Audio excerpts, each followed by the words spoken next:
मुट्ठी बांधे आए थे सब, हाथ फैला के जाना है। इस धरा पर इस धरा का सब धरा रह जाना है। दोस्तों, अगर आप ईश्वर के अनन्य भक्त हैं, श्रद्धा भाव से भगवान को पूजते हैं और हाल फिलहाल आपके जीवन में कोई ऐसी स्थिति परिस्थिति है जिसमें आपको लगता है कि आपका जीवन अटका हुआ है, आप बहुत पूजा कर रहे हैं लेकिन आपको उसका कोई परिणाम नहीं मिल रहा है और आपको लगता है कि कहीं भगवान मुझसे रुष्ट तो नहीं है, कहीं वो नाराज तो नहीं है, तो ये पावरफुल टीचिंग आपके लिए है। अगर आप इन 3 बातों का ध्यान रखेंगे तो गारंटीड 24/7 ईश्वर की बेहिसाब कृपा आप पर बरसेगी और उनकी शक्ति से आप हमेशा जुड़े रहेंगे। इस सुंदर विषय पर मेरा अपना व्यक्तिगत अनुभव क्या है वो भी मैं आपके साथ साझा करूंगी। सबसे पहले हम पहले पॉइंट की बात करते हैं। युग प्रवर्तक ओशो रजनीश जी एक बड़ा सुंदर कथन कहते हैं। वो कहते हैं कि भगवान या धर्म को जानो, मानो नहीं। अब मानने और जानने में अंतर क्या है? एक एग्जाम्पल से इस बात को समझते हैं। हम लेते हैं भगवान कृष्ण का उदाहरण। जब हम भगवान कृष्ण को भोग लगाते हैं माखन मिश्री का, तब हम भगवान को मानते हैं। पर जब हम भगवान की जो अद्भुत टीचिंग है, जो श्रीमद् भगवत गीता की अनमोल जो टीचिंग है, उसको फॉलो करते हैं, जो हमें ये सिखाती है कि तू सिर्फ कर्म कर, तू निष्काम कर्म कर, तब हम भगवान की मानते हैं और भगवान को जानते हैं। तो जब हम भगवान की मानेंगे और भगवान को जानेंगे, तब उनकी कृपा हम पर बेहिसाब बरसेगी। अब गलती यहाँ ये हो रही है कि सिर्फ माखन मिश्री का भोग लगा लिया और हम अपनी ड्यूटीज से जो कर रहे हैं, जो हम अपना जो कर्म कर रहे हैं, या तो उसके आउटकम से इतनी अटैच्ड है कि अगर मेरे मन का होगा तभी मैं मानूंगा कि हरि कृपा है, और या फिर सिर्फ ये कह दिया कि मेरी ये मनोकामना पूरी कर दो, मैं फेरी दे दूंगा, मैं बिहारी जी के दर्शन करने के लिए आऊंगा, 2 नारियल चढ़ा दिए, भोग चढ़ा दिया, और ये सोच रहे हैं कि उनकी कृपा बरसेगी, तो नहीं बरसेगी। उसके लिए निष्काम कर्म करना ही होगा। दूसरा एग्जाम्पल इसी पॉइंट का लेते हैं। अब हम बात करते हैं भगवान श्री राम की। रामचरितमानस मैंने नहीं पढ़ी है, लेकिन रामानंद जी सागर की जो बड़ी सुंदर रामायण थी, उसका एक एक एपिसोड मैंने बहुत भाव से देखा है। तो यहाँ हम 2 उदाहरण लेते हैं। पहला एपिसोड है जिसमें माता सबरी भगवान श्री राम की प्रतीक्षा कर रही हैं, और जब वो उनकी कुटिया में प्रवेश करते हैं तो वो बहुत भाव से एक एक बेर चख चख के उन्हें खिला रही हैं।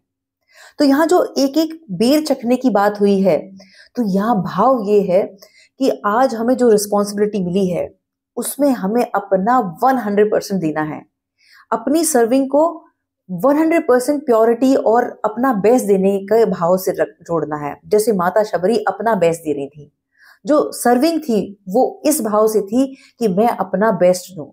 इसी तरह से जब हम अपने भाव को, इस अपने कर्म को इस भाव से करते हैं कि जो मैं करूंगा वो बेस्ट करूंगा, तब हम भगवान के प्यारे होते हैं, राम के प्यारे होते हैं। अब दूसरा एग्जाम्पल, जो दूसरा एपिसोड है, उसमें रावण और भगवान श्री राम के बीच में युद्ध चल रहा है। भगवान श्री राम तीर चलाते हैं और रावण मूर्छित होता है। तो भगवान श्री राम लक्ष्मण जी को आज्ञा देते हैं कि जाओ लक्ष्मण, और मूर्छित रावण से राजनीति के गुण सीखो।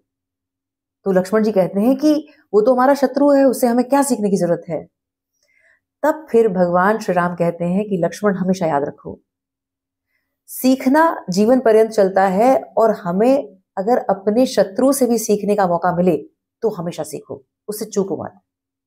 अब रियल लाइफ में इसका हम उल्टा कर रहे हैं। इसमें मैं अपनी ही लाइफ का एक एग्जाम्पल देना चाहूंगी।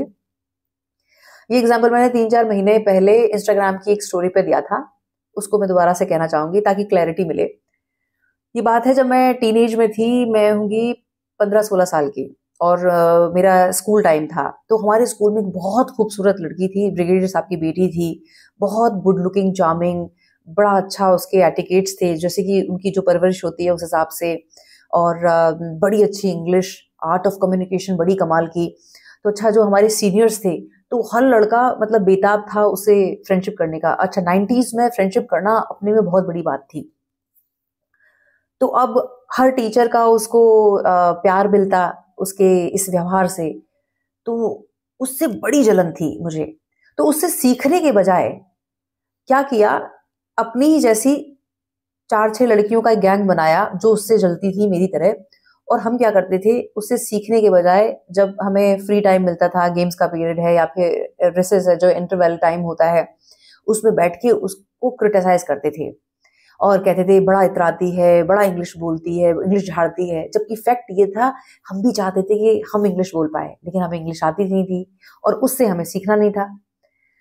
अब आप ये बताओ कि इस भाव से अगर हम ये सोचते हैं या मैं ये सोचती हूँ कि राम की कृपा होगी तो कैसे होगी?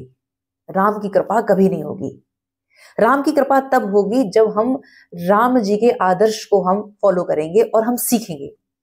तो दोस्तों, जब 2011 में मेरी आध्यात्मिक जर्नी जब स्टार्ट हुई, तब जब सेल्फ रियलाइजेशन से मैं जुड़ी, अपने अपने भीतर मैंने जब झांकना शुरू किया, तब मुझे समझ में आया कि अगर मुझे राम की कृपा चाहिए तो अपनी इस ईर्ष्या को खत्म करना होगा। और फिर राम जी की ऐसी कृपा हुई कि जो मुझे मिला, जो मुझसे बेहतर था, उसको दिल से अप्रिशिएट किया और उससे सीखा।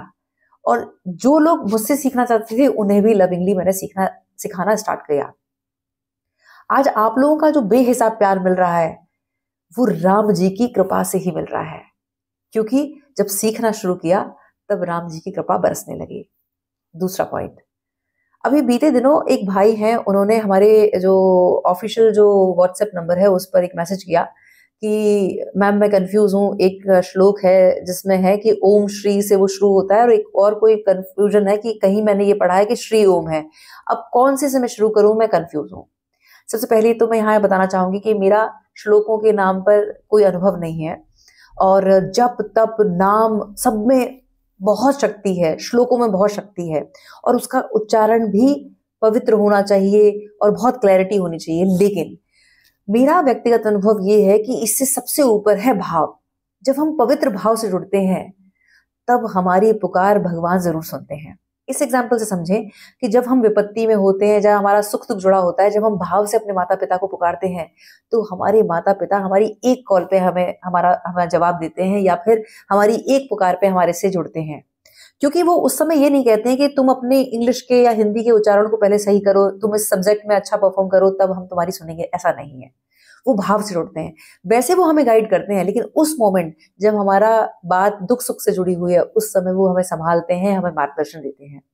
तो सो ठीक इसी प्रकार से जब हम पवित्र भाव से जुड़ते हैं तब हमारी ऊपर वो बेहिसाब कृपा अपने आप बरसने लगती है। तो वहां अटकना नहीं है, सीखना है, लेकिन वहां कंफ्यूज नहीं होना है, सिर्फ पवित्र भाव पर फोकस रहना है, फिर अपने आप सीखने को मिलता रहेगा। अब तीसरा जो पॉइंट है वो बहुत इंपॉर्टेंट है। 3-4 महीने पहले, 2-2.5 महीने पहले की बात है, एक महात्मा बुद्ध के ऊपर बहुत सुंदर वीडियो मैंने बनाया जिसमें मैंने बताया कि महात्मा बुद्ध ने शांति की तलाश में महल त्यागा और वो रात को निकले, कुछ ऐसा था। तो एक भाई ने बड़ा लंबा चौड़ा कमेंट करा, आप यूथ को दिग्भ्रमित कर रही हैं, आप बहुत गलत कर रही हैं और मैं आपको प्रमाण दे सकता हूं, महात्मा बुद्ध दिन में निकले थे, रात में नहीं। अब मैं यहाँ ये बताना चाहती हूँ कि कुछ पुस्तकों में ये बताया जाता है कि वो रात को निकले और कुछ में ये कहा जाता है कि वो दिन को निकले, लेकिन मुद्दा है ही नहीं ये कि रात और दिन का। मुद्दा ये है कि शांति की खोज में उन्होंने महल त्यागा और हम अपनी शांति को त्याग रहे हैं महल प्राप्ति के लिए।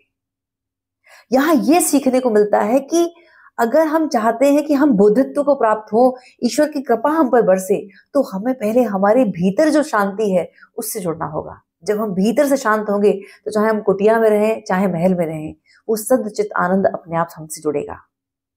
अब इसी में एक जो पॉइंट है वो ये है कि हमें किसी अन्य धर्म को जलाने या तड़ाने के लिए जय श्री राम के अगर हम नारे लगा रहे हैं और हम सोच रहे हैं कि प्रभु की कृपा हम पे बरसेगी, राम जी हम पे खुश होंगे, तो राम जी खुश नहीं होंगे।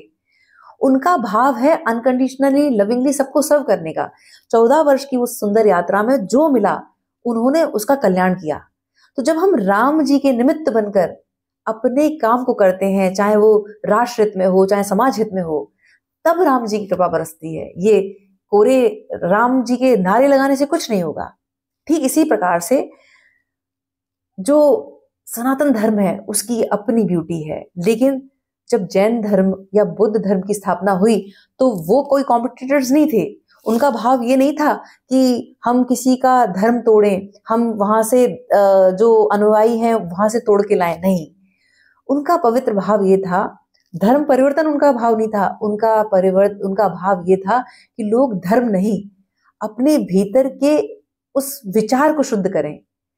लोगों के जीवन को परिवर्तन करना उनका ध्येय था। हम अपनी सोच को परिवर्तन करें, वो उनका ध्येय था। और इसीलिए जो अगर हमें बुद्धित्व को प्राप्त करना है तो पहले हमें अपने विचारों को शुद्धि करनी होगी। अगर हमें हरि कृपा से जुड़ना है तो पहले हमें अपने भाव को पवित्र करना होगा। जब हम अपने भाव को पवित्र करके अनकंडीशनली लविंगली सबको सर्व करने का भाव रखते हैं, निष्काम कर्म से जुड़ते हैं, तब फिर वो किसी की भी कृपा है, चाहे वो अल्लाह है, वाहि गुरु है, जीसस क्राइस्ट है, या भगवान कृष्ण या राम या महात्मा बुद्ध, महावीर स्वामी, सबकी कृपा हम पे बेहिसाब बरसेगी, बशर्ते कि भाव हमारा पवित्र है। तो फोकस अपने भाव पे रखना है, फिर सारे जो बिगड़े हुए काम है वो अपने आप बनते चले जाएंगे। बहुत बहुत आभार, नमस्कार, जय श्री राम।